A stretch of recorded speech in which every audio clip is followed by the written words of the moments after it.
couple of years ago, repair work on a Second World War fortification on Orkney revealed some amazing artwork created by the servicemen who were stationed there. Since then, more artworks have been discovered, and the painstaking work of restoring that art has been underway.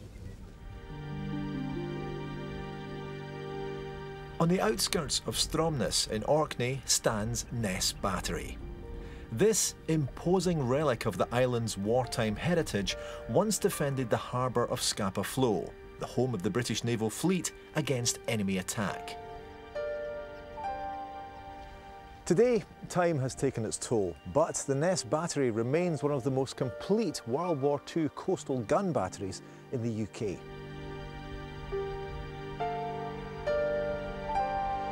Strategically, during World War II, Scapa Flow is probably the most important piece of water of its size in the world. And these guns here were defending the entrance to the Atlantic from Scapa Flow. This was the bastion to stop Hitler's forces coming in to attack the Navy at anchor. We've got the accommodation blocks as part of the camp, which makes that special. I think there's a great human story to be told here about individual lives. These buildings were built back in 1938 to house the soldiers that were stationed here. And inside this mess hall, there's a unique insight into camp life.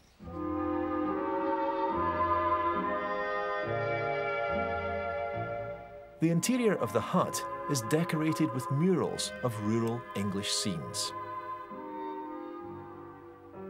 Something quite obvious here is this part of the mural is considerably brighter. What's happened here? That's right. Well, we had some conservators in working on the mural recently. But as a test patch, they actually took the layers of varnish off one area just here, and you can see this hasn't actually been restored in any way other than taking the varnish off. Really? That is actually the original finish.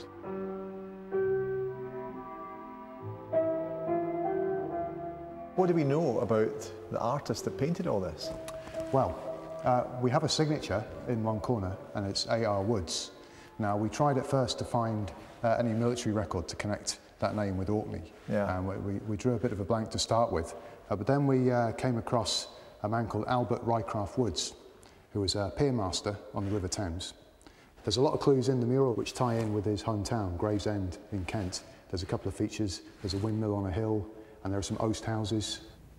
What we're hoping to find next is maybe a living descendant who can kind of say, well, yes, I remember great Uncle Albert, yes, he did mention he was up in Orkney during the war.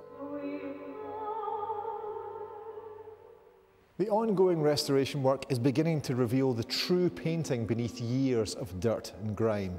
But this mural isn't the only hidden treasure at Ness Battery. The underground magazines where the weapons and explosives were stored are sealed with heavy concrete blocks. Today, the conservation team are preparing to open them for the first time. Oh wow, look at this. You can see the strength of the roof there. That's a very heavy-duty steel girders there, like piling. Yeah. So, to protect it from blast from above, presumably. So. And this here, what is this? This will be... I think by the look of the racks, it looks more like this is where they kept the shells, because they were actually two separate elements to the ammunition. You had a shell and you had a separate cartridge. We should see a sort of slightly different arrangement around this side. Oh wow, look at this. There's quite a difference to the shells in the other side. So whereas we had the shells next door here, this I'm pretty sure is for the cartridges. Hopefully, if we do get to bring folk down here, they can actually see more of what I spend a lot of time describing from up top. It'd be a nice change to actually let them actually see what I'm talking about. What kind of work has been done here in the last few years to preserve the place? Well, it's everything from archive work at the National Records Office to archaeology and structural engineering and carpentry. We've managed to save these gun emplacements from collapse, and the huts we've got here, they're the only huts of their type in Britain. Orkney played a vital role in protecting Britain during 2 world wars, and it's fascinating to visit the Ness Battery to get a real sense of the island's wartime heritage. Restoration work is ongoing, and the site is now open to the general public for guided tours. It's an incredible place, well worth a visit.